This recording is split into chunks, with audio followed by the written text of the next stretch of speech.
2021 August മുതൽ 2023 March വരെ തൃക്കാക്കരയിലെയും മറ്റു പലയിടങ്ങളിലെയും ഫ്ളാറ്റുകളിൽ വച്ച് പീഡിപ്പിച്ചതായാണ് യുവതിയുടെ പരാതി. വിവാഹ വാഗ്ദാനം നൽകിയായിരുന്നു പീഡനം. എന്നാൽ പിന്നീട് വിവാഹ വാഗ്ദാനത്തിൽ നിന്ന് വേടൻ പിന്മാറി. ഇത് തന്നെ ഡിപ്രഷനിലേക്ക് നയിച്ചുവെന്നും ആളുകൾ എങ്ങനെ പ്രതികരിക്കുമെന്ന് ഭയപ്പെട്ടാണ് ഇതുവരെ പരാതി നൽകാതിരുന്നതെന്നുമാണ് യുവതി പോലീസിനോട് വ്യക്തമാക്കിയത്. ഇൻസ്റ്റഗ്രാമിലൂടെയാണ് വേടനുമായി സൗഹൃദം ആരംഭിച്ചതെന്നും യുവതിയുടെ പരാതിയിലുണ്ട്. പരാതിക്കാരുടെ മൊഴി രേഖപ്പെടുത്തിയ തൃക്കാക്കര പോലീസ് കഴിഞ്ഞ ദിവസം രാത്രിയാണ് വേടനെതിരെ കേസെടുത്തത്.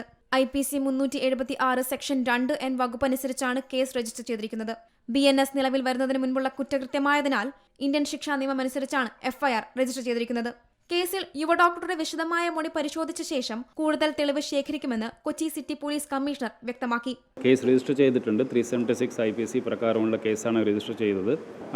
അതിനകത്ത് അന്വേഷണം പ്രാഥമിക സ്ഥിതിയിലാണ്.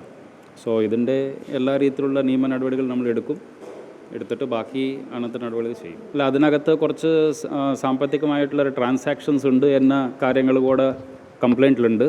ആ കാര്യങ്ങൾ കൂടെ നമ്മൾ നോക്കി ഇപ്പോൾ അങ്ങനെ ഒന്നും ആഡ് ചെയ്തിട്ടില്ല. അതിൻ്റെ ബാക്കി എന്തെങ്കിലും തെളിവുകളോ മറ്റോ കിട്ടിയാൽ നമുക്ക് അതിനകത്ത് എന്തെങ്കിലും ഉണ്ടെങ്കിൽ ആഡ് ചെയ്യാം. നമുക്ക് ആദ്യം ഇതിൻ്റെ പ്രാഥമികമായ കുറേ കാര്യങ്ങൾ ചെയ്യാനുണ്ട്.